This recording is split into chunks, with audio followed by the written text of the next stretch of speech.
Daniel 2. So makikita natin yung mga 5 kaharian na bumangon at pagkatapos nun ay ang kaharian ng ating Panginoon. Pagdating naman sa Daniel 7, ulit-ulit yung prophetic timeline At dito naman ay yung ang Babylon, ang Medo-Persia, Grecia, Rome, tapos divided kingdom. After nun ay may inintroduce na judgment. Doon sa chapter 7 ay makikita natin yung yung ikalimang kaharian ay ang namayani doon o makapangyarihan ay ang maliit na sungay. After nun ay merong inintroduce na judgment doon. After ng judgment, yung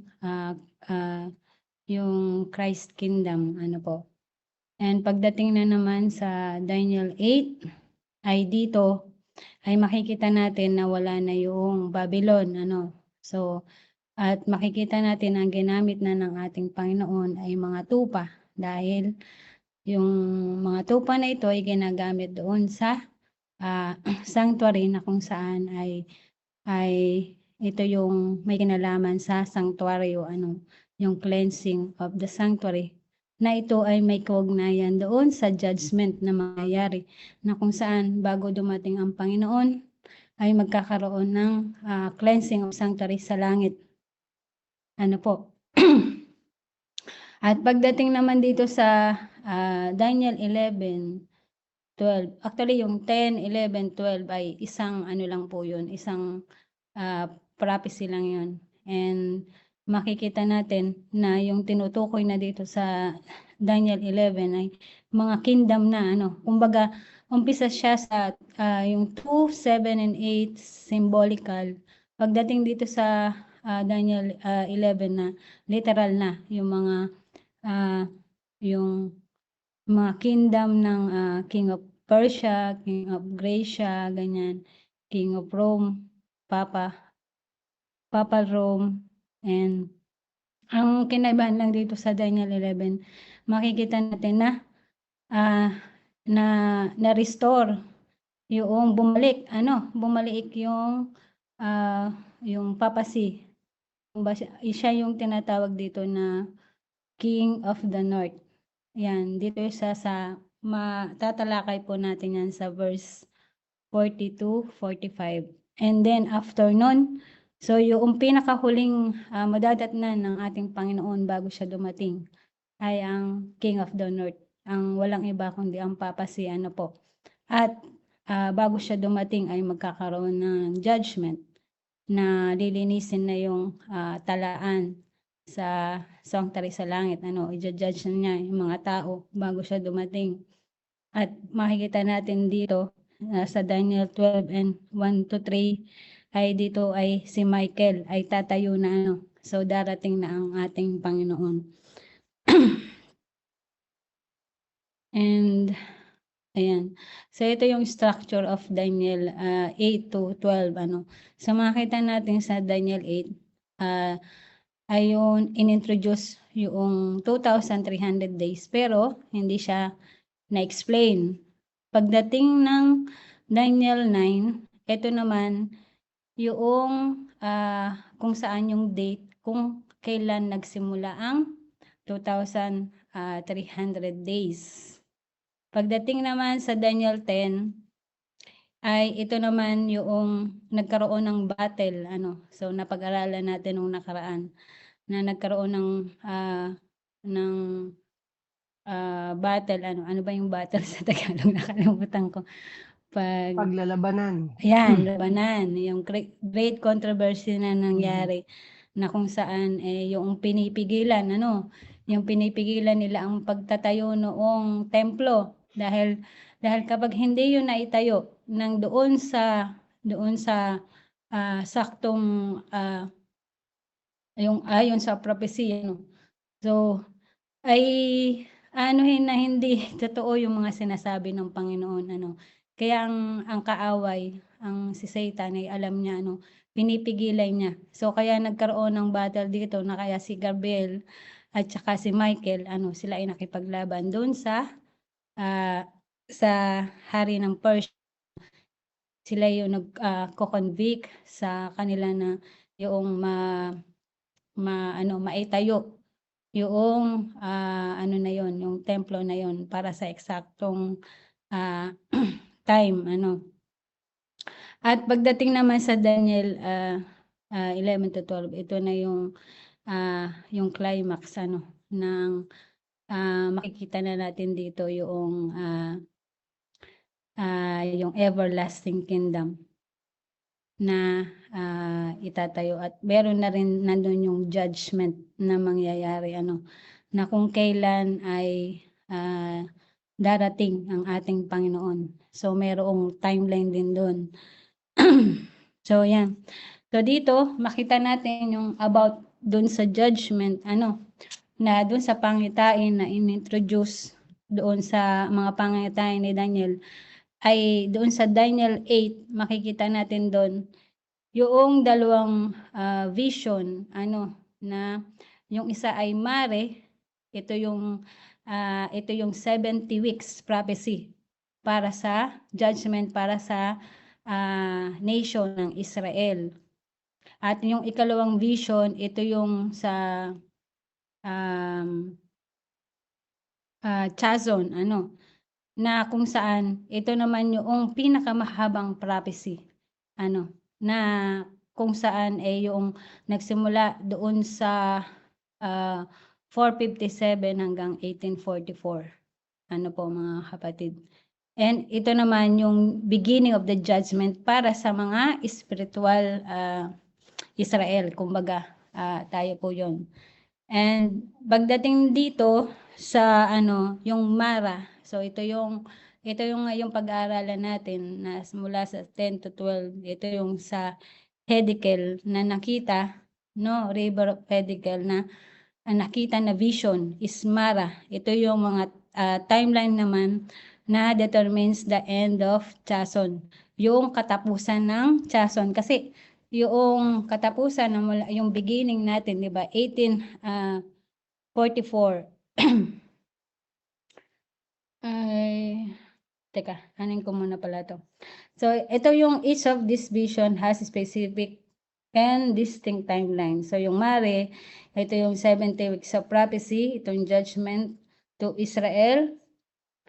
And yung Chason, ito yung 2,300 days prophecy na kung saan ito naman yung beginning of the judgment doon sa mga spiritual Israel. Tayo yon. And yung Mare, ito yung timeline niya, 1,335 days prophecy. Ito na yung katapusan ng judgment na kung saan itong 1,300 days na ito yung persecution na mangyayari sa darating na panahon. Ano po? And, ayan. So, ito na yung yung mga pangyayari, ano. Doon, so makikita natin dito sa structure na ito, yung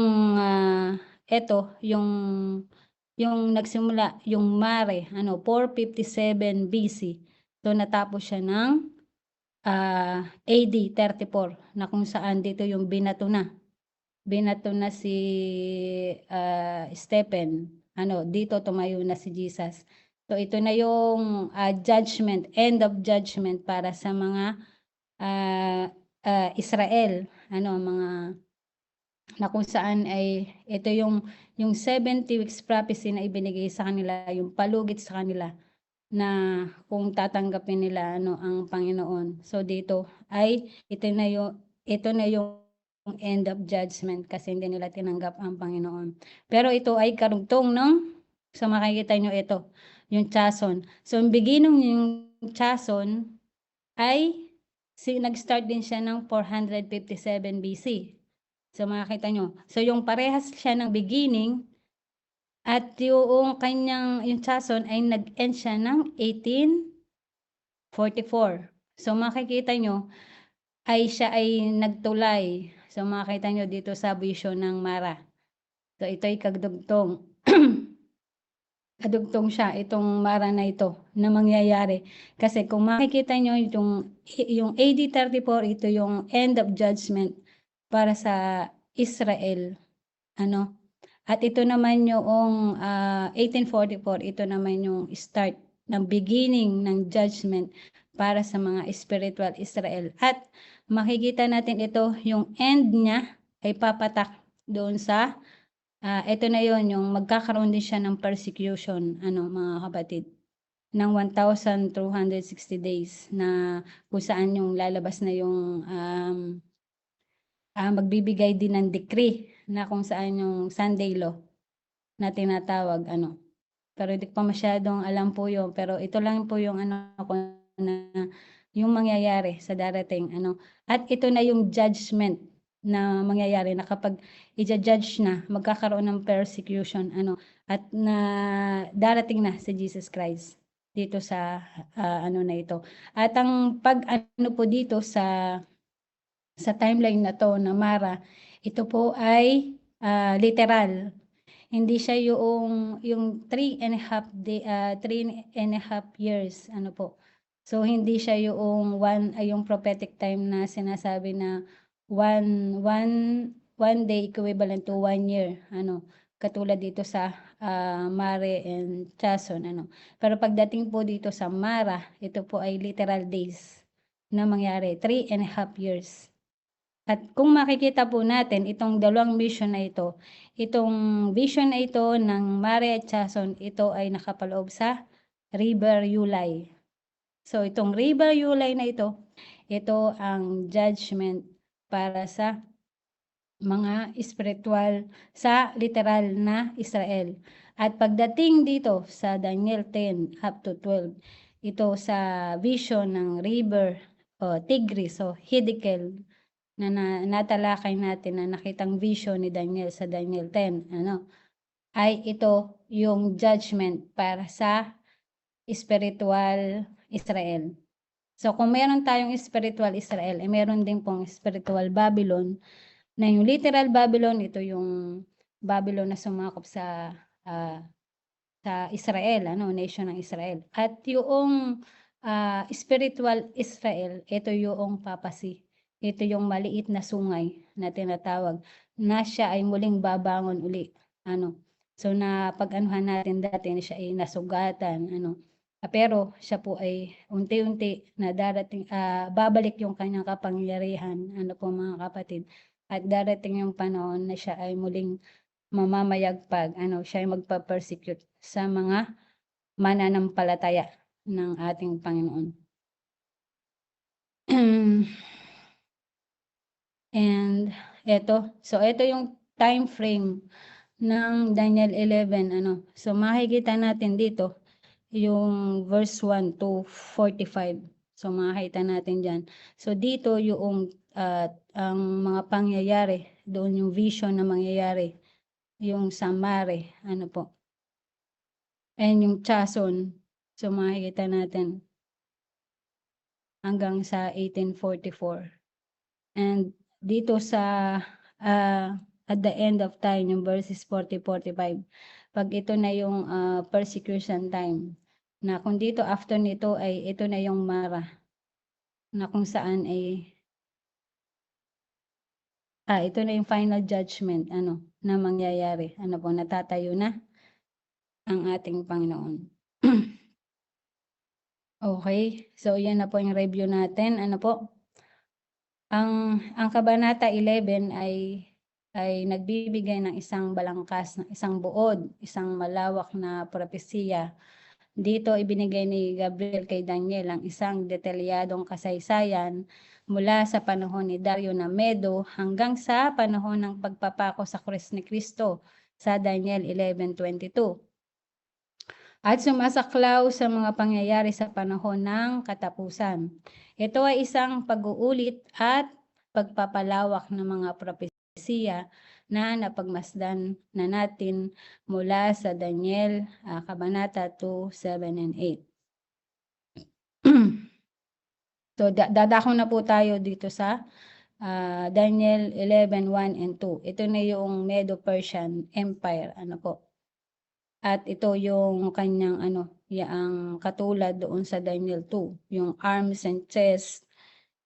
And sa Daniel 7, ito yung bear. At sa Daniel 8, ito yung ram. Sabi doon, gayon din ako sa unang taon ni Dario na Medo, maging ako, ay tumayo upang kumpirmahin at palakasin siya. At ngayon ay ipapakita ko sa iyo ang katotohanan.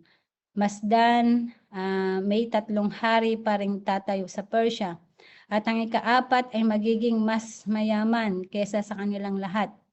At sa pamagitan ng kanyang lakas, sa pamagitan ng kanyang kayamanan, ay kanyang pupukawin ang lahat laban sa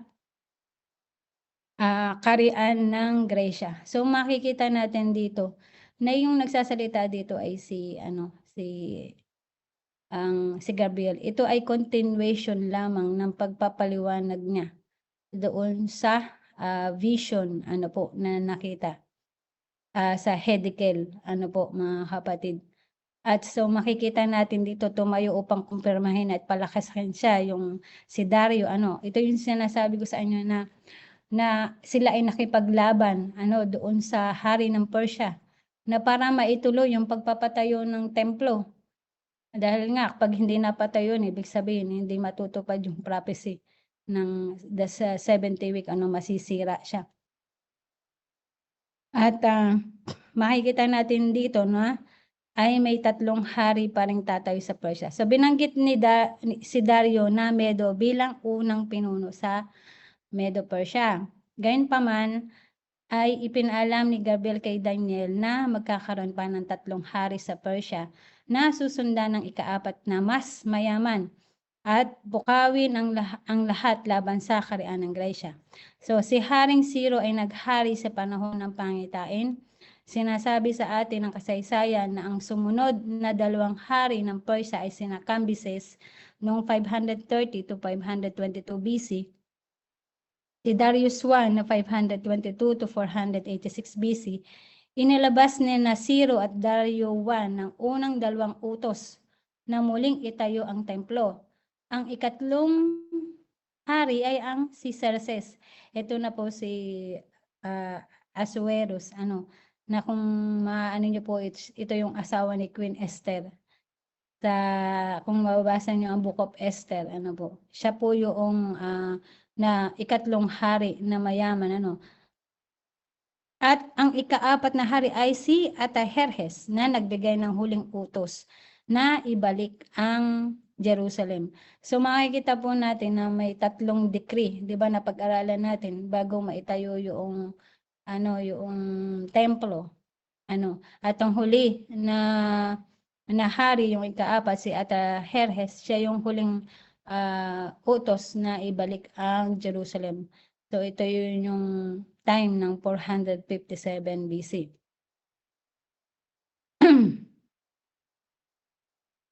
Ito naman sa Daniel 11, 3 and 4, ito na yung the beginning of the Grecian Empire. So makikita niyo po, parang hindi na tayo mahirapan na magpaliwanag kasi yung kanyang pare-parehas lang, sunod-sunod. Katulad ng mga nangyari doon sa Daniel 2, 7 and 8. Yung sunod-sunod na karian na pumalit, So ganun din yung sa Daniel 11.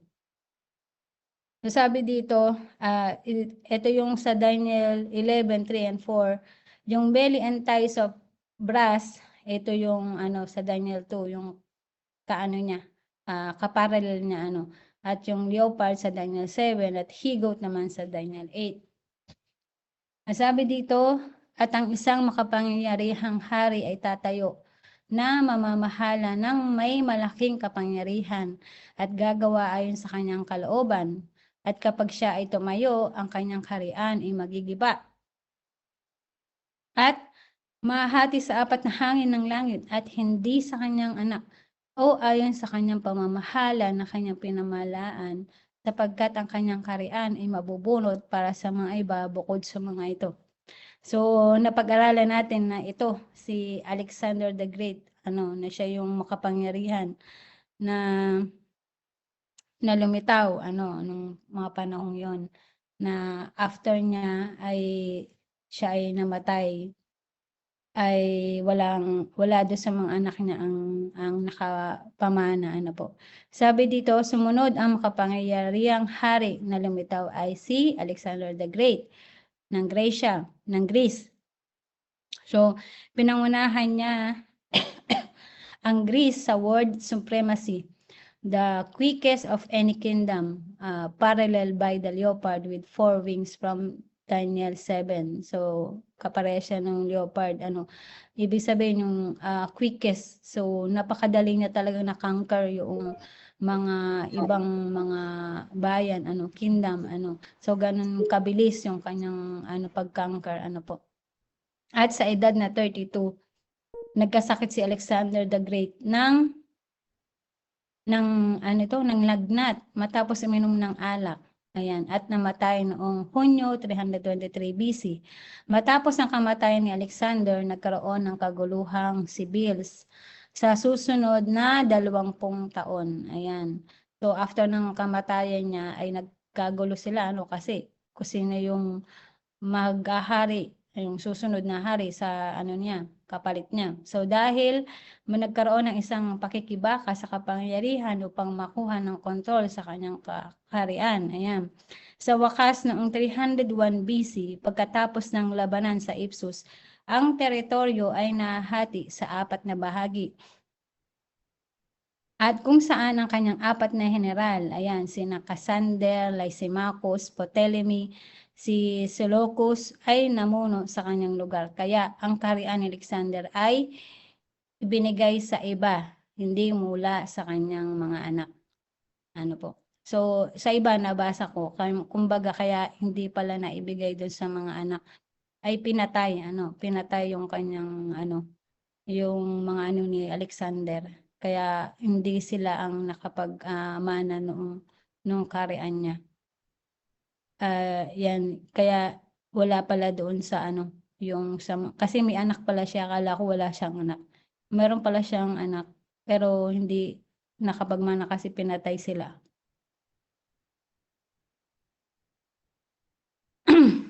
Ayan. So, ito yung mga key point natin. Si Cassander ay controlled the Macedonia and Greece. Si Lysimachus controlled the eastward to Thrace and Asia Minor. Seleucus founded the Seleucid Empire that controlled the area of Old Syria eastward to the Indus River, and Ptolemy founded the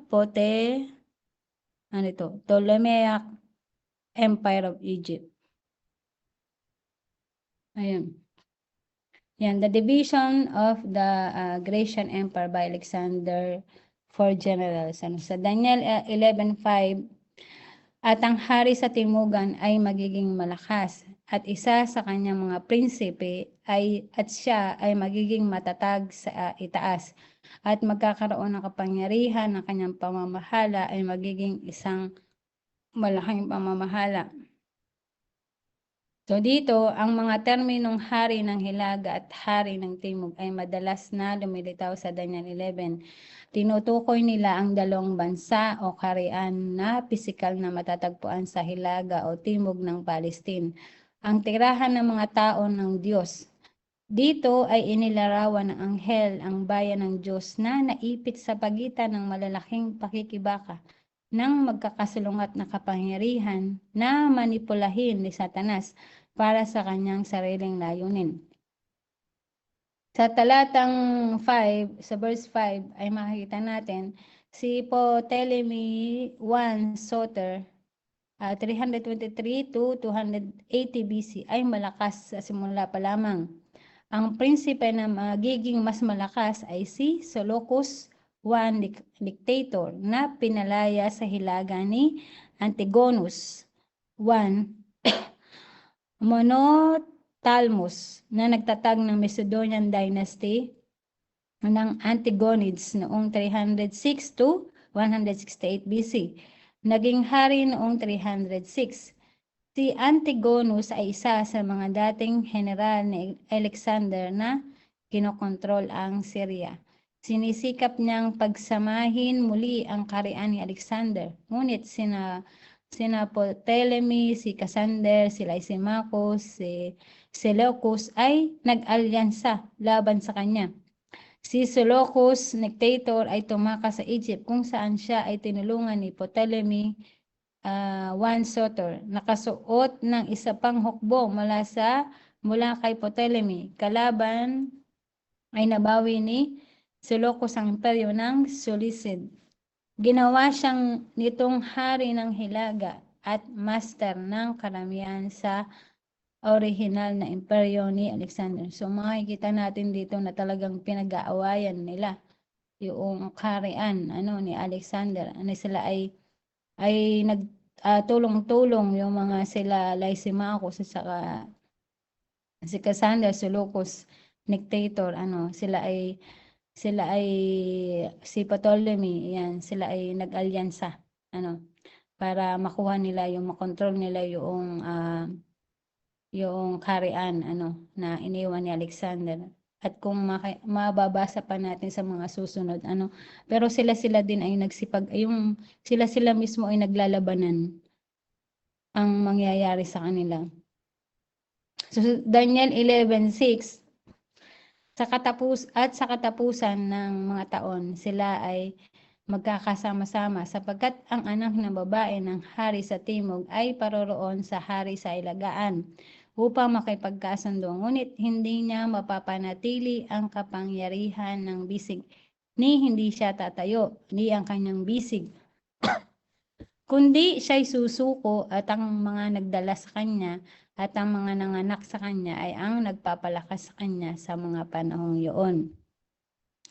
So, ang ibig sabihin nito, noong mga 200 BC, sina Haring Ptolemy II, Philadelphus ng Ehipto, hari ng Timog, at Haring Antiochus II, Teos ng sinubukan ng Syria, hari ng Hilaga, na igarantiya ang kapayapaan sa pamamagitan ng kasal sa pagitan ng Haring Antiochus II at ng anak na babae, si Bernice.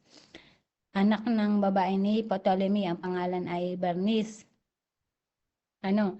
Upang mabuo ang bagong kasal na ito, hiniwalay ni Antiochus II ang dati niyang asawang si Laodice. Nagkaanak sina Antiochus II at Bernice, ngunit nang mamatay si Ptolemy II, hiniwalayan ni Antiochus si Bernice at binawi si Laodice. Sa kabila ng pagkuha ng kanyang asawa, si Laodice ay naging mapait. Mayroon siyang Antiochus II, Bernice ang kanilang anak na lalaki, at ang mga tagapaglingkod ni Bernice ay pumatay. Natupad ang sinasabi ng anghel kay Daniel noong mga 300 taon nang hindi nauna. Ay yung dito ay sinasabi nagkaroon ng parang alyansa ng ang hari ng Timog at Hilaga, na nagkaroon sila ng yung pagitan nila, ikinasal nila yung kanilang si Haring Antiochus ay nakipag-asawa doon sa anak na babae ni Ptolemy, At para sila ay makasal, hiniwalay niya yung kanyang asawa na si Laodice. Pero nung simula mamatay si Ptolemy, ay iniwan niya si Bernice at binawi niya yung kanyang asawa na si Laodice. Ngayon si Laodice naman ay pinapatay din naman niya si Antiochus para yung kanyang anak ang siyang maghari. Ayan, ito, datapat mula sa sanga ng kanyang mga ugat ay magsisitayo sa Daniel 11:7-9 na po tayo mga kapatid. Datapat mula sa sanga ng kanyang mga ugat ay magsisitayo ang isa sa kanyang kaharian, sa kanyang ari-arian. na darating na may isang hukbo at papasok sa kuta ng hari sa ilagaan at makikitungo laban sa kanila at magtatagumpay at magdadala rin ng mga bihag sa Ehipto ng kanilang mga Diyos kasama ng kanilang mga prinsipe at ng kanilang mahalagang sisidlang pilak at ginto. At siya ay magpapatuloy ng higit hari sa ilaga kanyang karian at babalik sa kanyang sariling lupain. So dito, makita natin si Haring Ptolemy III noong 246 to 221 BC, ang kapatid ni Bernice, ay sumalakay sa Syria upang ipaghiganti ang pagkamatay ng kanyang kapatid. Ayan, kasi si Laudis ay pinapatay niya, yung asawa ni Antiochus. Pinapatay niya yung si Bernice at si Antiochus at saka yung anak nila. Ngayon naman, yung si Haring Ptolemy III, kapatid ni Bernice, ay sumalakay sa Syria upang ipaghiganti yung kanyang pagkamatay ng kanyang kapatid. Dinala niya ang kanyang hukbo hanggang sa Babylon at higit pa bago kusang loob na mga umatras. Tinakop ng kanyang hukbong dagat ang Seleucia. Ang daungan na iyon ay naglilingkod sa Antikya, ang kabisera ng Syria. Sa loob ng ilang panahon, pinangunahan ng Egypt ang pagpapadala ng Eastern Mediterranean. Sa pagkapanalo sa kampanyang ito, nakuha ni Ptolemy III ang 2,500 daginto at pilak na imahe at binawi ang mga ito bilang mga samsam ng digmaan mula sa kanyang kampanya. Ayan. So dito na po tayo sa Daniel 11:10-12. Datapat ang kanyang mga anak, ang dalawang anak ni Seleucus III. The second, ay pupukawin at magtitipo ng maraming malaking hukbo. At ang isa'y tiyak na darating at umaapaw at magdaraan. Kung magkagay, babalik siya at magpapasiklab hanggang sa kanyang kuta. At ang hari sa timog, ito yung si Ptolemy the Fourth, ay makikilos ng pagkagalit at lalabas at makikipaglaban sa kanya. Maging kasama ng hari sa hilaga, si Antiochus III. At siya, si Antiochus III, ay maglalagay ng isang malaking pulutong. Ngunit ang karamihan ay ibibigay sa kanyang kamay kay Ptolemy. At pagka kanyang inalis ang karamihan, ang hukbo ay natalo. Ang kanyang puso ay tataas. At siya ay mababagsak ng maraming 10,000, ngunit hindi siya palalakasin nito. So dito makikita natin, nagpatuloy ang pag-aaway ng Ptolemy at Seleucid. Ang dalawang anak ni Seleucus II, hari ng Hilaga, na sina Seleucus III, na pinaslang noong 225-223 BC, at si Antiochus III the Great, na naghari naman siya ng 223 to 187 BC. ay nagpatuloy sa digmaan laban kay Ptolemy, hari ng Timog. Noong 217 sina Antiochus III, hari ng Hilaga, at ng Ptolemy the Fourth, hari ng Timog, ay naglunsad ng isang mainit na labanan. Ang labanan sa Rapia, na may humigit kumulang na 70,000 kawal at 5,000 kabalyero kasama ang 3,180 na sinanay ng mga elepante sa digmaan. Si Antiochus ay may malaking kalamangan sa bilang, ngunit natalo sa labanan. Si Antiochus III, pagkatapos ng kanyang pagkatalo noong 217, bumalik at tagbangon ng isa pang hukbo upang salakayin ang Ptolemaic Empire. So makikita natin mga kapatid na sila mismo ay naglalabanan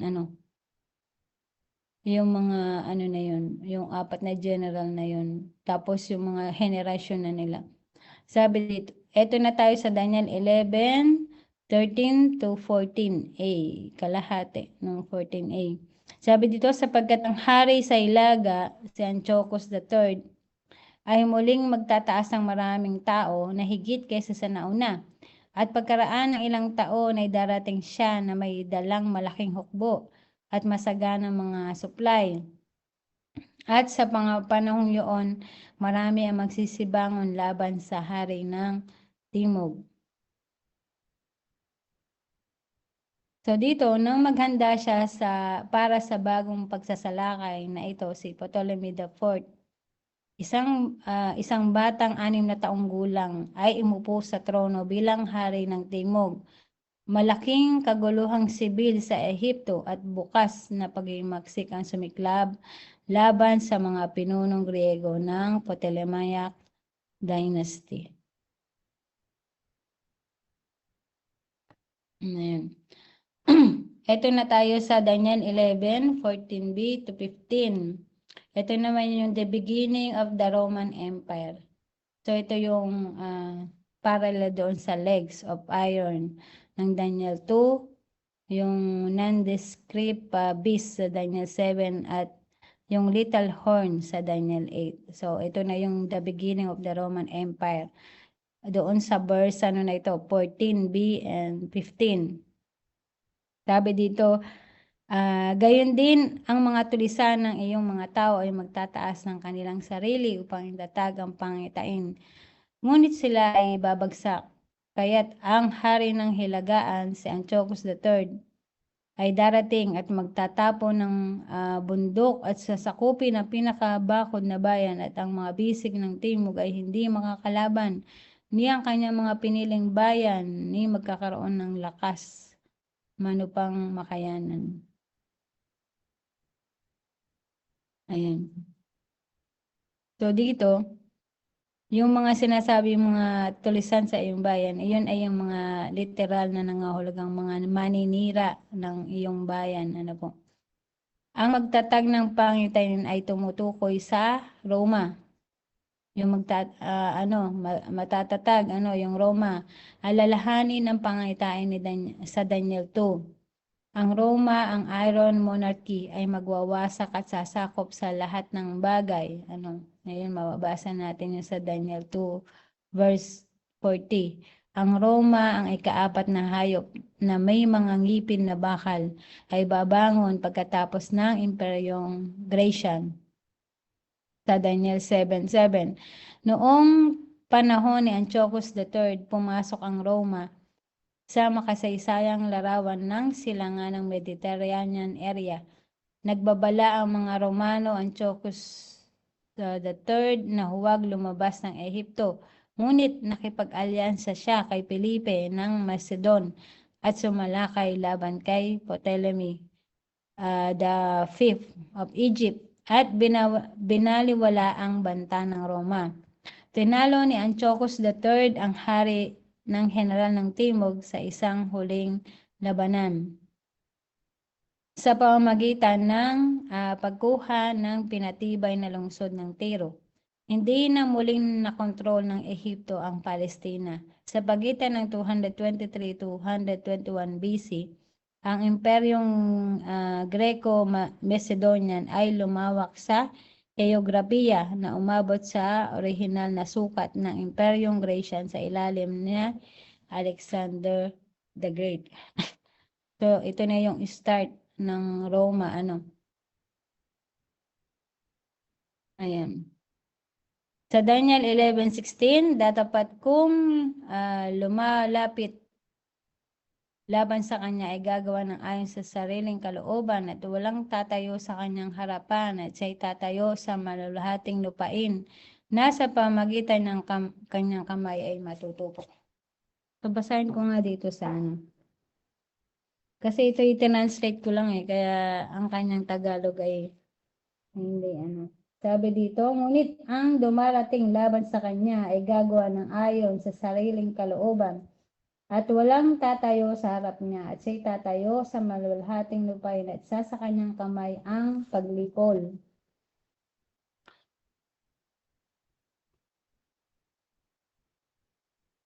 So dito, ang ibig sabihin nun, bilang tugon sa pagsalakay sa Ehipto, sinakop ng general na Romano na si Pompey ang Palestina.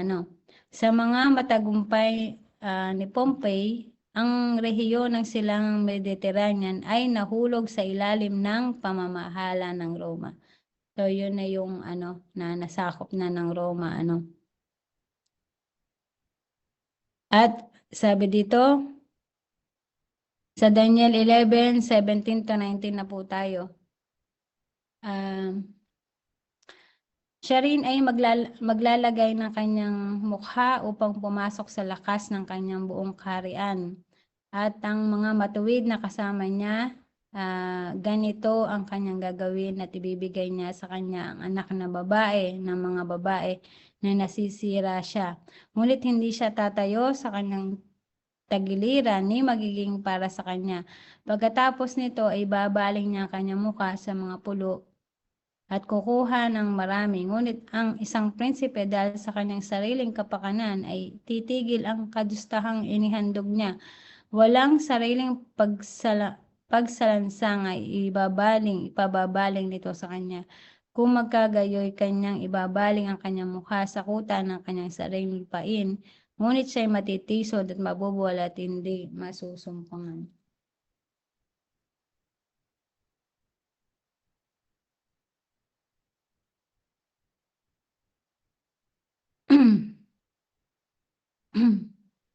Dito po ay pinapakita ng mga talatang ito yung panahon ni Julius Caesar at ang kanyang pakikipag-ugnayan sa anak ng mga babae, si Queen Cleopatra ng Ehipto. Iminungkahi rin nila ang kanyang mga pagsasamantala sa kalaunan sa mga lugar ng hangganan ng mga baybayin. Si Julius Caesar ay walang habas na bakbakan ng militar na nagtangkang palitan ang pamalaan ng Republikang Romano ng personal na diktadura. Ang talata 19 ay tumutukoy sa kanyang pagpatay noong 444 BC sa kamay ng mga kapwa Romano na pinamumunuan ni G. Cassius Longinus. Ayan. So, dito na po tayo sa 11:20, Tapusin ko siguro tapusin ko na hanggang 22 o 20. Oo, tapusin mo. Yung Hanggang 22 o 20. Malayo pa ba yun? Malayo pa. Yung hanggang katapusan ng hanggang 22. Siguro. Number ano ka na ba? 20 na. Okay. Sa 22 kasi ito na yung yung pinatay na si Jesus. Sa verse 22. So, sige, ituloy ko na to sa 20. Basahin ko nga dito sa Kung magkagayoy tayo'y tatayo na kahalili niyang isa na magpaparaan ng maniningil sa kalwatian ng karian. Ngunit sa loob ng kaunting araw ay mapapahamak na hindi sa kagalitan o sa pagbabakaman. So dito, ang panuntunan ni Julius Caesar ay sinundan ni Caesar Augustus na inilarawan ng propesya ni Daniel bilang isang raiser of taxes. So makita natin dito sa Lucas 2:1-3, at nangyari ng mga araw na iyon na lumabas ang isang utos mula kay Caesar Augustus na ang buong salibutan ay buwisan. At ang pagbuwis na ito ay unang ginawa noong si Serenio ay nagobernador ng Syria at ang lahat na nagsisiparaon upang buwisan bawat isa sa kanyang sariling bayan. So itinatag ni Caesar Augustus ang Pax Romana, Latin para sa kapayapaan ng Roma, na itinatag noong 227 BC. Adran sa loob ng 206 na taon hanggang sa 180 AD.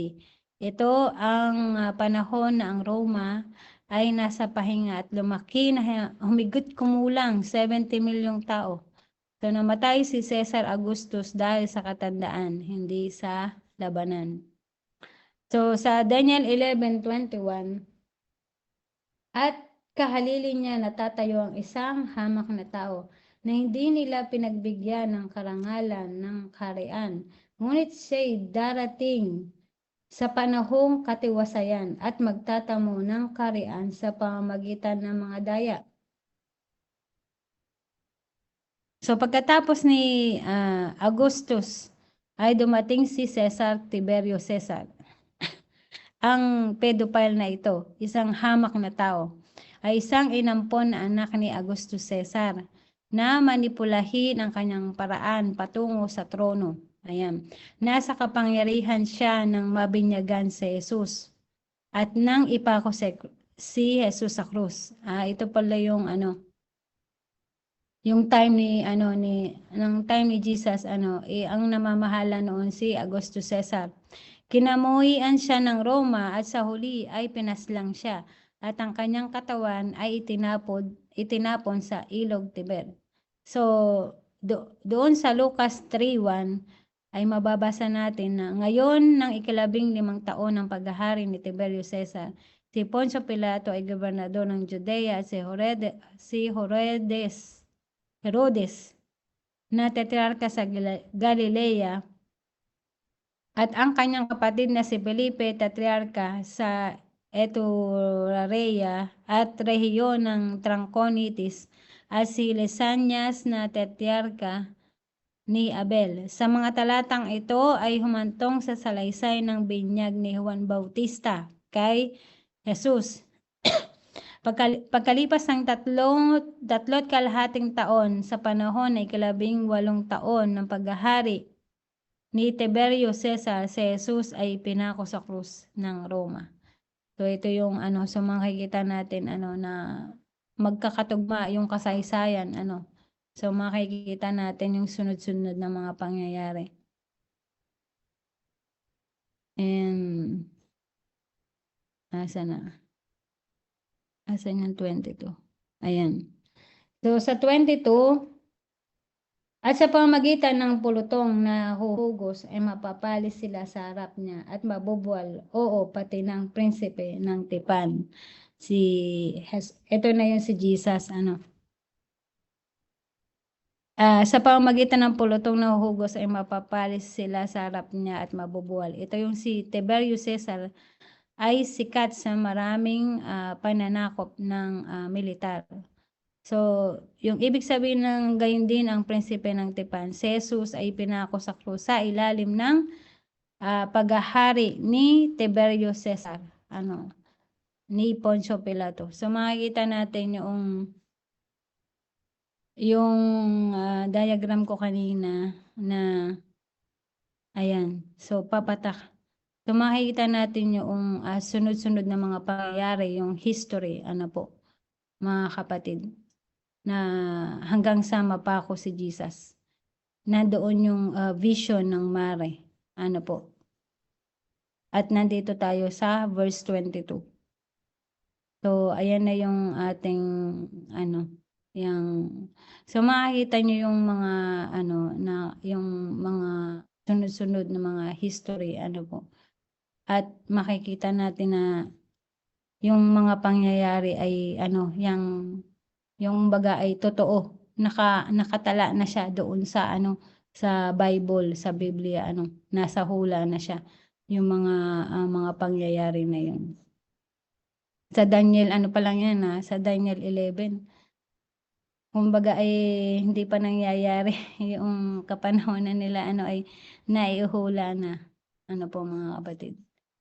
So ayan yung ating yung ating Daniel 11. So may naintindihan po ba tayo sa kahit ako hindi ko masyado pang at puro parang history yung pinapakita. So makita natin sunod-sunod lang yung mga same lang dun sa mga nakaraan na mga prophecy po. Pero ito kasi ay imbes na symbolical, ito ay literal na. Kaya yung history na yung inaano dito, yung pinapaliwanag po. Kumusta po Ayan, kayo sa history? Tulog na? history. Ako nga, kahit yung binabasa ko 'to, hindi ko masyadong maintindihan. Sabi ko, ako'y ano din sa history, eh. 'Di ba pag tayo tinuturuan sa teacher natin 'pag history nakakaantok 'no? Hmm. Hindi ko alam kung may ano sila, yung naintindihan, May ayan. naintindihan po ba kayo sa history? Actually yung iba diyan, Krista, na binanggit mo, nito ko lang din naintindihan. Ano, Hindi kasi eh, ako kasi nag-topic niyan, eh. Sir, ah, kaya hindi ko natutukan na masyado, eh. ay dun ako kumuha sa yung Edenville SDA. Kasi dine-detail kasi nila yung ano, yung bawat verses kung ano yung mga pangyayari. Tapos Aiden, ano hindi na? siya gano'n kahaba. I-send mo nga dito baka sila ay kailangan din ng mga ganyan. Oo, hanggang sa Revelation yun, eh, nandun mga Sige, Church of send mo nga. ano, nandun na lahat. Kaya yung i-aano na lang natin, babasahin na lang natin, may ano na siya, Ayun. O meron meron pang na ibang siyang tool si Krista kasi malapit na tayong mag-Revelation. dun kayo kumuha, yung babasahin niyo na lang naman kasi meron na siyang ano, nandun na Paliwanag. lahat. O yan na yung Hmm. ginawa ko niyan, ginawan ko lang siya ng ano, ng PowerPoint para yung madali ko bang sunod-sunod na ano ko, yung Hmm. mabasa. Pero yan at yan yung nakalagay doon. Nasaan ba Send mo yung yun? link. Ano ko yung link. Kasi ang chapter 10 to 11, ito na yung pagbabalik ng ating Panginoon. Hanggang sa second coming of Christ yan. Kasi pag tumayo si Miguel, ito na yung close probation, eh. Hmm. Mm. Hindi ko pa nga masyadong nababasa pa yung panghuli. Actually, ngayon ko lang Binasa mo siya na? nabasa. Binasa Alam mo, mo na? Binasa mo na? yung binabasa ko na yan, ngayon ko lang nabasa kasi yung ginawa ko kasi, tinranslate ko ng Tagalog para Anong yung, website? Sa ito, Google ba? oo, hinahanap ko yung, Basa mo din sa group. sinend ko kasi dito sa iba kong ano, hinahanap kung nasan ba yun. Para din natin. Alam mo yung merong ding paliwanag doon sa ano, napakahaba nga lang, sa ano, kay Ellen G. White, ang haba. Pero mas detalyado siya 'pag doon. Yun nga lang, Mm. parang aabutin tayo ng sa isang ano palang aabutin tayo Ano ng kasi yan, eh. dalawang beses, dalawang Kasi verses na. ang chapter 11 is hanggang chapter Mahaba talaga. 12 verse Mahaba 42. talaga yung kay Ellen G. White. Meron din akong copy sa chapter 12. Oh, my Oo, goodness. ang haba niya.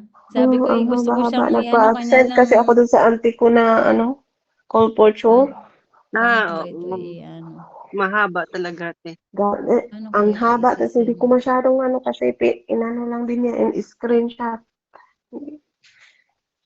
History ka dun. Kasi ang chapter 11, history yan, eh. Yung sino yung King of the North, sino yung mag-start kay Artaxerxes, yan yung tatlong yung sa Persia hanggang declaration ng 70 weeks prophecy. And then yung yung kung sino yung maabutan ng yung sa huling kapanahunan na. Hanggang sa huling kapanahunan, yun yung papacy na sinasabi, 'di ba? Ayan, pinasa ko na sa grupo. Ayan, kung kayo Nandiyan na po yung ayan. link. Yan, marami po kayong mga source diyan, magiging source. Kung ano, yan na lang yung ating anuhin para pare-parehas tayong binabasa. Kasi ano naman siya, yung galing naman sa Detaliado. SDA. Mm. SDA naman siya. At saka nandiyan na yung mga paliwanag, hindi na tayo mag-aano pa. Babasahin na lang natin. Sino pa din? Kasi kahit ako yung Daniel 11, hindi ko pa masyadong maano pa kasi about history. Ang ano niya. Revelation, 1,000 years of his revelation. Revelation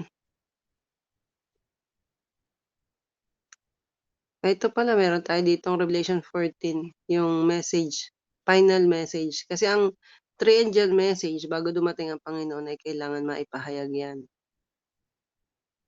Ito pala, mahaba 'no? Ang dami 'no, Hmm, ng ano niya, okey na din. mm.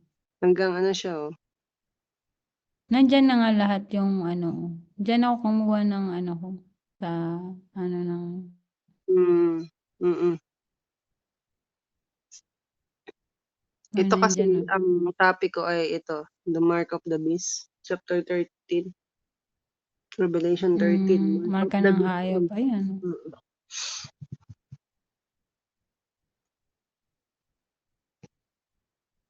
At least bawat verses naka-ano na siya, Hmm, nandiyan na, oh.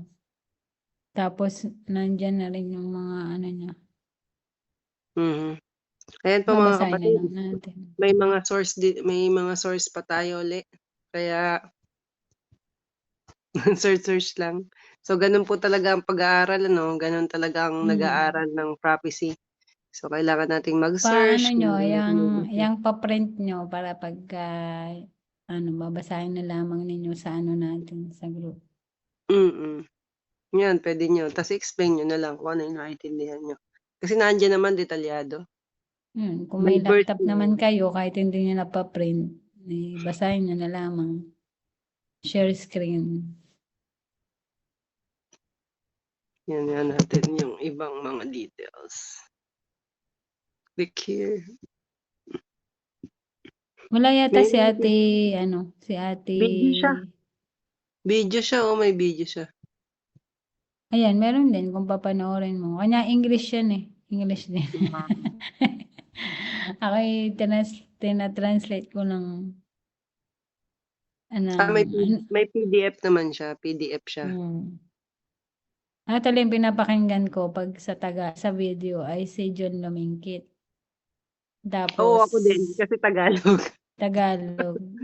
Kasi by ano din naman siya. Pero alam mo, hindi na siya nag-by verse dun sa ano, sa Sa Daniel dulo. 11. Mm. Nag-ano lang siya ng mula hanggang 1, 2 to 3, 4. Yun lang in-explain niya. Tapos ano na siya doon sa verse 22 na agad siya. After Mhm. nun yung mga ano na lamang. Tas 40 to 45 talaga yung kanyang in-explain.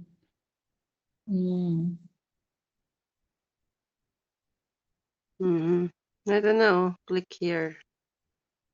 Click here.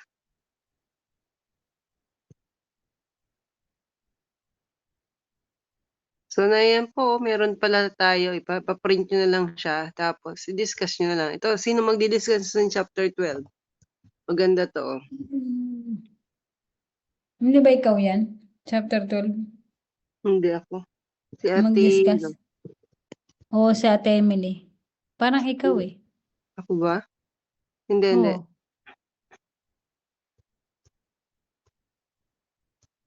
Hindi, 13 ako. Ching, si ate Ching. Revelation yung sinasabi mo. Hmm, Akala ko Daniel 12. ayan. Ang magdi-discuss ng chapter 12 ay si ate Ching. Introduction si ate Emily, si Tinang at saka introduction at saka chapter 1. Ako'y 13, yung masalimuot hanggang ang ano yan, eh, prophecy ng Amerika kasi yan. Ayan. Ayan po mga kapatid, may mga source na ulit tayo. Chapter 12. Ganito din yung kay Pastor Bor, eh. Detalyado din siya. Yan din nga, alam ko parang yan din yun eh. Pag inaano ko siya, parang yan din yung inaano. Kanya lang, meron lang silang dinadagdag mga kung ano sila Hmm. Pastor Bor. What really Yung mga, happened on the earth 1844, the answer is obvious. Judgment began and God restore His church. Okay. Po tayo po mag-pray na mga kapatid. Siguro, tayo mag-picture muna. Baka tulog na sila sa history. Ganun po talaga ang pag-aaral, ano po. Daniel and Revelation kasama Kaya ang nga sabi ko history. pinutol ko na ng ano, hanggang doon lang sa ano. Mm. Tayo po ay magpicture.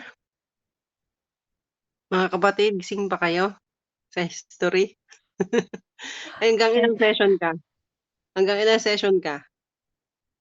2 o Hindi 3? Hindi ko alam kung matapos ko ng, kasi kalahati na baka matapos ko na yan. Kasi ano lang siya, Dalawa. isang ano lang siya paliwanag banda dun sa ano eh. Dalawa. Okay. Sa Webes ito pa din eh. So Sa next week. October pa yan matapos eh. Kasi ako susunod. Kumusta kayo sa Yeah. history? Ganyan talaga pag history. Chapter 11 kasi yan. O, Krista, ikaw na mag-screenshot. Ate Cheryl, ay nasa kabila ito. Hindi nakabukas yung iba. Si Ate Miles. Si Che ata, sa Timay, saka yung isa. Ate Ems. Okay, sige, mag-picture na tayo. 1, 2, 3. Okay. May mga prayer request po ba kayo mga kapatid? Pa-type na lang po para ano, dun sa grupo natin.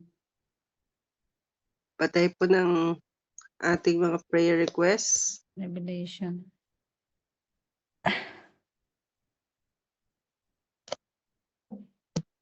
Revelation 8.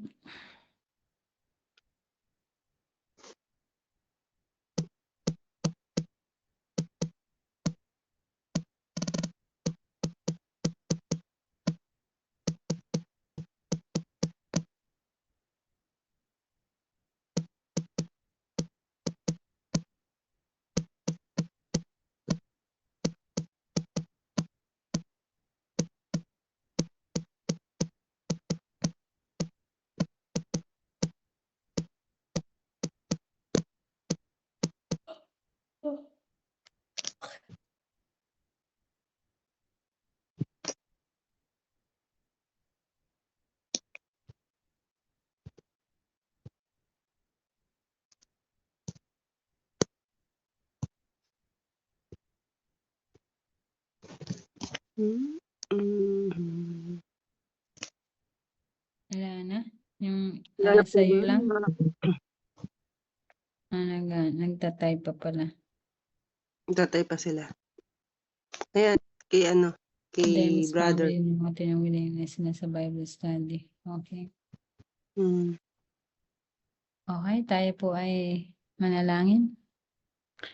Ama naming Diyos na makapangyarihan sa lahat, na may gumawa ng langit at lupa, Panginoon, maraming salamat po sa pagkakataon niyo pong ibinibigay sa amin na kami po ay nakakapag-aral ng inyong banal na salita.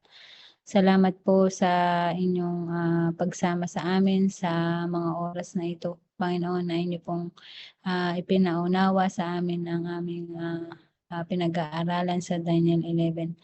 Na po kami ay patuloy niyong samahan sa aming pag-aaral, nabigyan kami ng karunungan at kanuan sa aming Bible study na ito, na ang inyong banal na Espiritu ang siyang gumabay sa amin, Panginoon, upang lalo pa po naming maunawaan ng inyong banal na salita, ang propesiya, Panginoon, upang sa ganun, Panginoon, kami po ay mahanda sa darating na kapanahunan. Ito rin po ay aming ma-share sa aming pamilya na hindi pa po nakakaalam ng katotohanan ito, maging sa lahat ng aming nakakasalamuha. Panginoon, salamat po sa inyong pagbibigay, mensahe na ito sa amin, na binibigyan niyo po kami ng pagkakataon na maihanda ang aming sarili sa darating na kapanahunan. Nawa po, Panginoon, ay patuloy kaming samahan ng inyong banal na Espiritu sa aming buhay, na patuloy kaming i-guide sa tamang landas, na siyang magbigay karunungan sa amin upang malaman po namin, Panginoon, kung ano po ang inyong kalooban sa bawat isa sa amin. Na ay manatili din po kami na tapat hanggang sa wakas.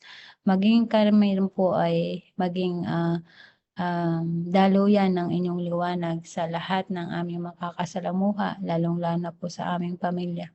Panginoon,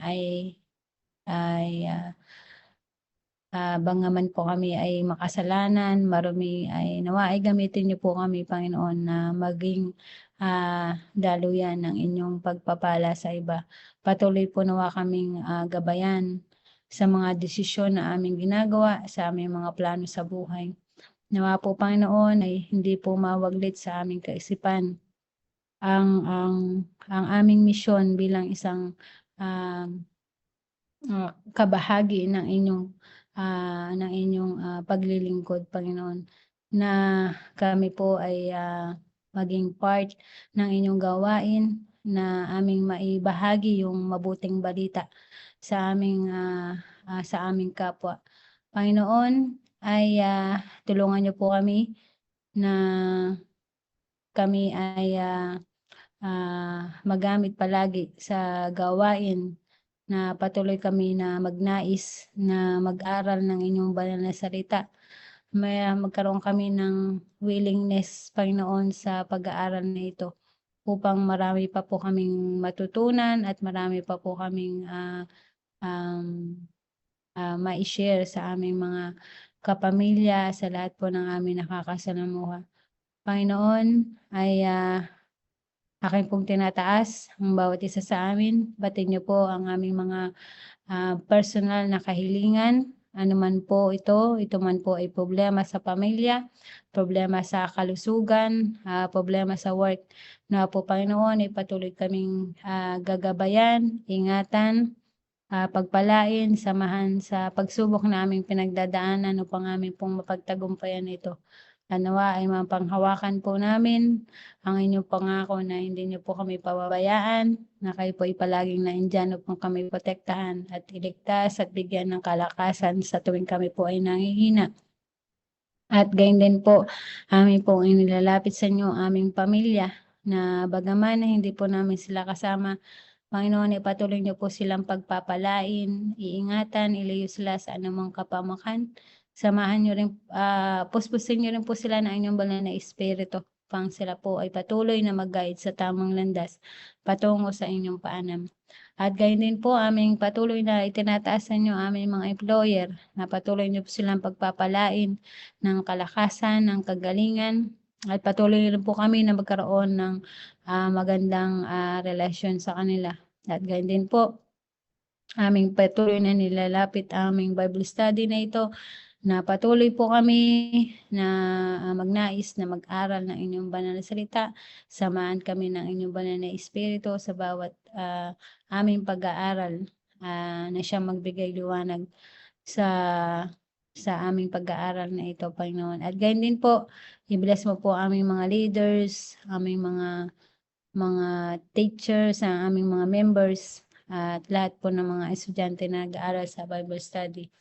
At gayon din po, Panginoon, ay aming pong inalalapit ang prayer request ng aming mga kapatiran, ang prayer request ni Sister Arla para sa health ni Ford at future plan nila. Panginoon, batin niyo po ang kanilang mga plano sa buhay, na po sila pangunahan sa kanilang mga plano, bigyan sila ng karunungan na nanggagaling po dyan sa kataasan, upang malaman po nila, Panginoon, kung ano po ang inyong kalooban para sa kanila.